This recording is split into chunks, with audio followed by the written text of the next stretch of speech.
My GF texted me, "I think maybe we should break up." I surprised her by replying, "I agree. Your stuff will be on your porch in an hour." Her response was desperate and confused. "Wait, it was just a joke." But I was serious. Let me tell you how 3 years of my life ended with a single text message on a Tuesday afternoon. I was sitting at my desk in downtown Seattle, staring at campaign performance reports that weren't going to review themselves, when my phone buzzed.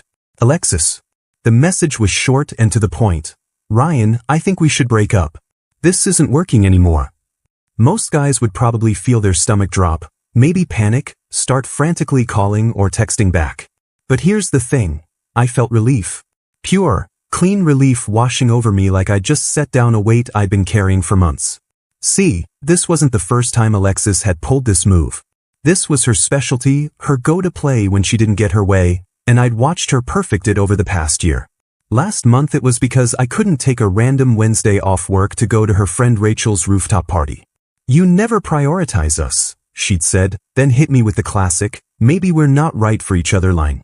Before that, it was because I suggested we split the cost of her birthday dinner instead of me covering the whole $300 tab at that overpriced steakhouse she'd been Instagram stalking. Each time, I'd done exactly what she expected, begged, explained, reassured her how much she meant to me, promised to do better. And each time, she'd graciously forgive me and take me back, like she was doing me some massive favor. The pattern was so predictable I could have set my watch by it. Something wouldn't go her way, she'd threaten the relationship, I'd scramble to fix it, and we'd be back to normal until the next test rolled around. But sitting there in my cubicle, looking at her message on my phone screen, something clicked. Maybe it was the way she'd phrased it this time, so casual and dismissive, like she was canceling a dinner reservation. Maybe it was because I'd had a good day at work and my head was clear. Or maybe I just finally hit my limit after 3 years of walking on eggshells.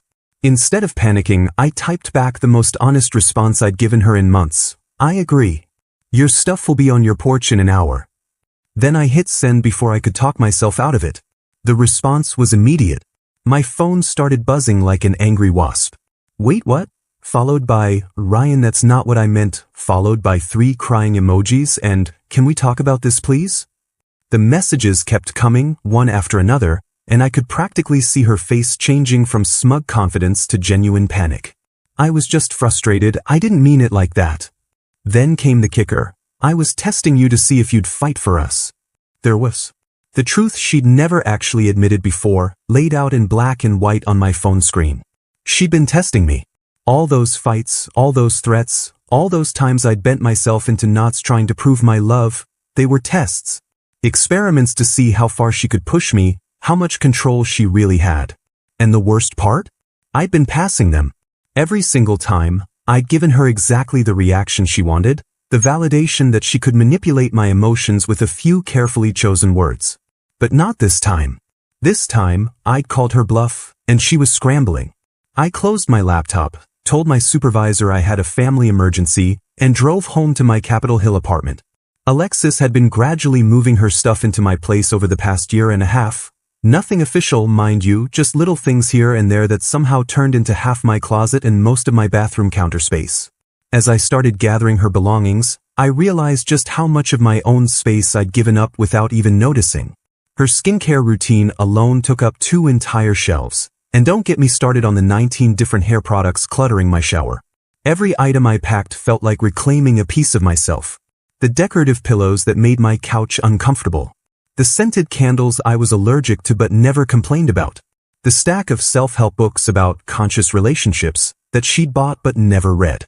By the time I finished, I had 7 boxes and 4 garbage bags sitting on my front porch, and my apartment looked like mine again for the first time in months. My phone had been buzzing nonstop the entire time, but I'd left it face down on the kitchen counter. When I finally checked it, there were 52 missed calls and enough text messages to fill a small novel. The progression was almost funny: denial, anger, bargaining, more anger, panic, and finally, desperation.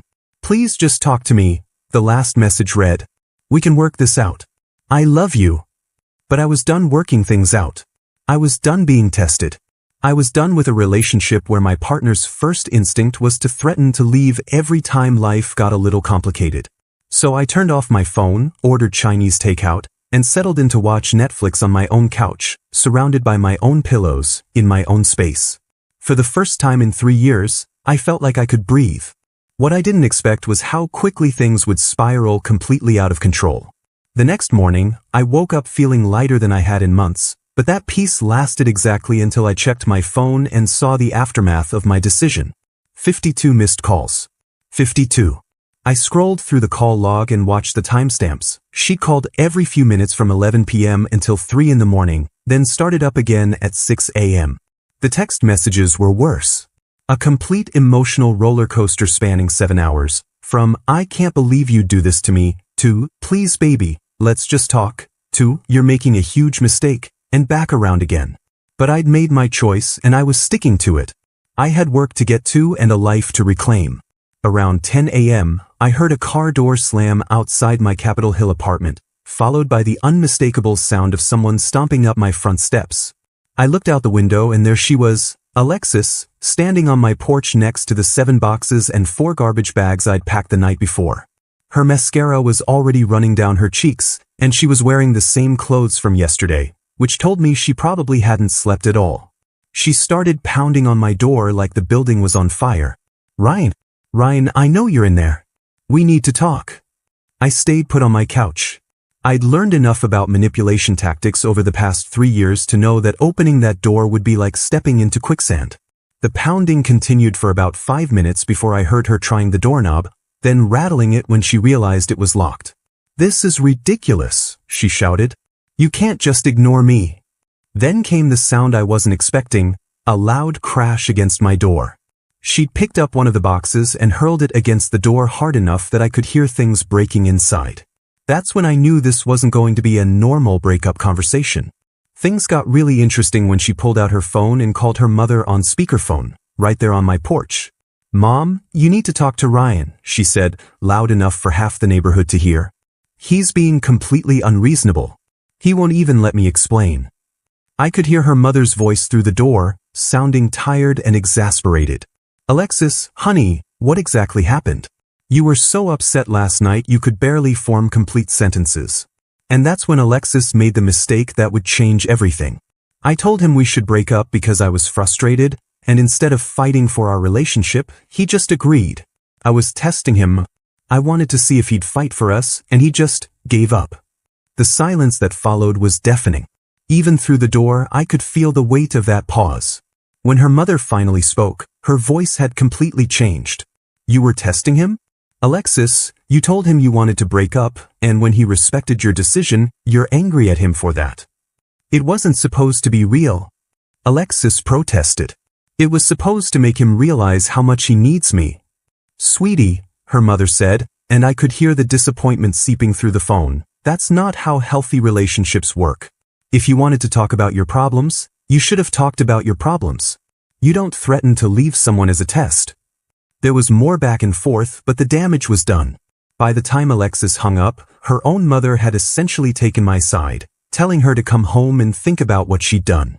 That should have been the end of it, but Alexis wasn't ready to accept defeat. Over the next 4 days, she launched what I can only describe as a full-scale emotional warfare campaign. First came the fake pregnancy scare on Thursday morning. "I'm late," she texted. "We need to talk about this." The thing is, we hadn't been intimate in almost 4 weeks, something she'd been withholding as punishment for some imagined slight I couldn't even remember. When I pointed this out, she claimed birth control could fail retroactively or something equally ridiculous. That lasted exactly 1 day before she moved on to her next strategy. Friday brought the social media offensive. Suddenly, my Instagram and Facebook feeds were filled with crying selfies and vague posts about giving someone 3 years of your life only to have them throw it away over a misunderstanding. She posted pictures of us together with captions like, "I guess love really isn't enough sometimes," and "When someone shows you who they really are, believe them." The comments from her friends were predictably supportive, lots of "you deserve better, girl," and his loss reactions. But here's what really got me. She was actually trying to rewrite history in real time. According to her posts, I was the one who had ended things over some minor disagreement. There was no mention of her breakup text, no acknowledgement that she'd admitted to testing me, No context about the months of manipulation that led to this moment. She was painting herself as the victim of a heartless boyfriend who dumped her out of nowhere, and her audience was eating it up. Saturday, she escalated to showing up at my gym near Green Lake at 6 in the morning, telling the front desk staff that she was my girlfriend and had lost her access card. When they called me to verify, I had to explain that we'd broken up and she wasn't authorized to use my membership. The embarrassment in the staff member's voice when they had to ask her to leave was almost enough to make me feel bad for her. Almost. By Sunday, the mutual friends started reaching out. Connor, my buddy from college, called to ask what was going on because Alexis had been messaging him about how worried she was about my mental state. Apparently, I was going through something and needed intervention from people who cared about me. It was masterful, really, positioning herself as the concerned ex who just wanted to help, while making me look like I was having some kind of breakdown. The worst part was watching people I'd known for years suddenly questioning my judgment based on her carefully crafted narrative. But I held my ground and slowly, the truth started to come out. I thought the social media campaign was rock bottom, but I was wrong. Alexis was just getting warmed up. The harassment started escalating in ways I never could have predicted. Monday morning, I got a call at my marketing firm downtown from someone claiming to be a nurse at Swedish Medical Center, saying I'd missed an important appointment and needed to call back immediately. When I explained I hadn't scheduled any appointments, the voice on the other end suddenly became very familiar. "Ryan, please, just give me 5 minutes to explain." It was Alexis, doing a terrible impression of medical personnel. She'd somehow found the main number for my company and convinced the receptionist to transfer her through by claiming it was a medical emergency. I hung up immediately and had to explain to my confused coworkers why a fake nurse was calling me at work. That same week, she started showing up everywhere. And I mean everywhere. Seattle's not that big of a city, but it's big enough that running into your ex at 3 different places in one day should be statistically impossible unless someone's planning it.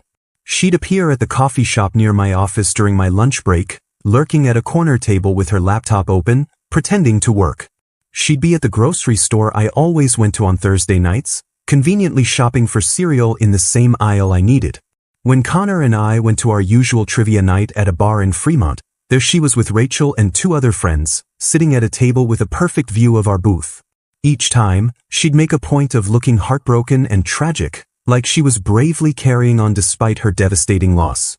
But the worst part was how she'd corner our mutual friends during these chance encounters.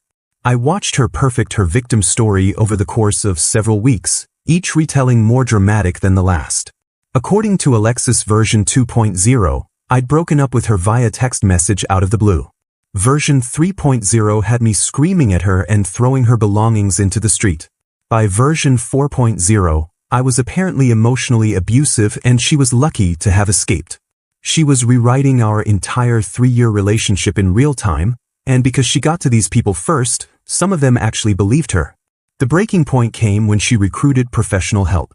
I got a LinkedIn message from someone named Harmony who claimed to be a certified life coach and energy healer, wanting to discuss spiritual closure and karmic healing related to my recent relationship transition. The message was filled with buzzwords about conscious uncoupling and releasing toxic patterns. But the basic gist was that Alexis had hired her friend to contact me about getting back together using New Age terminology. I looked up Harmony's profile. She'd gotten her life coaching certification from some online course that took 6 weeks to complete. This woman had known Alexis for maybe 2 years, but she was reaching out to a complete stranger on LinkedIn to mediate a breakup. That's when I realized Alexis wasn't just desperate, she was completely detached from reality. But even that wasn't her final move. About a month after our breakup, I was coming home to my apartment in Belltown when I found a guy I'd never seen before standing outside my building. He was tall, probably early 30s, and looked like he was waiting for someone. "Are you Ryan?" he asked as I approached the entrance. When I confirmed, his whole demeanor changed. "I'm Kyle," he said, stepping closer in what was clearly meant to be an intimidating way. "Alexis told me what you did to her. How you messed with her head and made her think she was crazy." I stared at him, trying to process what was happening. "I'm sorry, who are you exactly?" "I'm her boyfriend," he said, puffing out his chest a little. "And she told me how you emotionally abused her, how you manipulated her into thinking the breakup was her fault." She's been crying every night for weeks because of what you did to her." The irony was so thick I almost laughed. Here was this guy, confronting me on behalf of a woman who had literally admitted to testing me, based on a story she'd completely fabricated. But instead of getting angry, I did something that surprised both of us. I invited him upstairs. "Look, Kyle," I said, "if you're dating Alexis, you deserve to know what you're getting into. Give me 10 minutes, and I'll show you exactly what happened." In my apartment, I pulled out my phone and showed him the screenshots I'd saved of our text conversation, including her admission that she was testing me. I showed him the doorbell camera footage of her throwing the box at my door and calling her mother on speakerphone. I even had the police report I'd filed after she impersonated medical personnel to call my workplace. Kyle's face changed as he looked through everything. The aggressive posture melted away, replaced by something that looked like recognition and dread. "She told me you broke up with her out of nowhere," he said quietly. "She said you were controlling and made her feel like she was walking on eggshells." "Kyle," I said, "run as fast as you can." He left without another word, and I never saw him again. But Alexis's final desperate act was still coming. The next week, I walked out of my office building near Pike Place Market to find her sitting on the sidewalk across the street with two handmade signs. One read, "Let's talk," in big block letters. The other said, "You can't ignore love." She'd been there for who knows how long, just sitting cross-legged on the concrete like some kind of heartbroken protest. Building security called the police, HR got involved, and I had to explain to my boss why my ex-girlfriend was staging a sit-in outside our office. That's when I realized this wasn't going to stop on its own. Alexis had crossed the line from desperate into stalking, and I needed to do something about it before it got even worse. The restraining order hearing was the reality check Alexis desperately needed but absolutely didn't want. I'd spent 2 weeks documenting everything: screenshots, police reports, doorbell camera footage, witness statements from my coworkers who'd fielded her fake medical calls. Walking into that King County courthouse, I felt like I was carrying a briefcase full of evidence for a criminal trial. Alexis showed up with her mother and what looked like a folder of printed text messages, probably planning to paint me as the real problem. The judge was a no-nonsense woman in her 50s who'd clearly seen this type of case before. She listened to my presentation with the kind of focused attention that made me feel like every detail mattered. When I showed her the text where Alexis admitted to testing me, the judge's eyebrows went up. When I played the doorbell audio of Alexis calling her mother on speakerphone and admitting the whole thing was a manipulation, the judge actually leaned forward. But when I described finding her camped outside my office with homemade signs, the judge had heard enough. She turned to Alexis and said, "Ma'am, let me make sure I understand this correctly. You sent him a breakup text, he agreed to break up, and everything that's happened since then has been you trying to force him to take you back." Alexis tried to explain that it was more complicated than that there were feelings involved in 3 years of history, but the judge cut her off. "Ma'am, you broke up with him. He accepted. Everything else is harassment." The 200-yard restraining order was granted immediately, but I should have known it wouldn't actually stop her. Legal documents are just paper to someone who's already shown they don't respect boundaries. Within a week, she was testing the limits in creative ways. She couldn't contact me directly, but she could have Rachel send me letters on her behalf. She couldn't call my phone, but her mother could call from blocked numbers and hang up when I answered. The most audacious move came 3 weeks later when I got a call from HR telling me they'd received a job application from someone named Alexis for an open position in our digital marketing department. She'd actually applied to work at my company, apparently thinking that would force us to interact or that I'd somehow have to help her get hired. When HR rejected her application, partly because of her qualifications, but mostly because of the active restraining order, she threatened to sue them for discrimination. That's when my company's legal team got involved, and let me tell you, corporate lawyers don't mess around. They sent her a cease and desist letter that basically shut down any legal threats she was planning to make. The consequences for Alexis started piling up fast after that.